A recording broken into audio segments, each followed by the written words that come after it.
20 April 2026 सोमवार दिन कुकुड़ाखंडी block ठारे बीजेपी जिला सभापति श्री सरोज सावत नेतृत्व में ए नंदकिशोर पौरोहित्य जिला कृषक मोर्चा सभापति श्री सूर्यनारायण दास हल लंगल धरी अक्षय मुठी बुणी चाष कार्य शुभारंभ करथिले।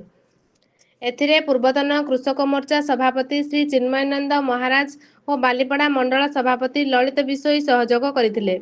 जिला बीजेपी शताधिक कार्यकर्ता उपस्थित थिले। सेमानंक मध्यरे धरणी बेहेरा, मधुसूदन साहू, अश्विनी रथ, विजय मुदली, गजेन्द्र चौधरी, पद्म परिड़ा, बालकृष्ण सामंतरा, के हरिकृष्ण, सुशांत बिशोई, फकीर बेहेरा, महेश्वर साहू, नीलांचल स्वाई, जागिली दास, जगन्नाथ दास, शंकर गौड़, नारायण सेठी, मधु सेठी समेत बहु कार्यकर्ता और चाषी उपस्थित रही।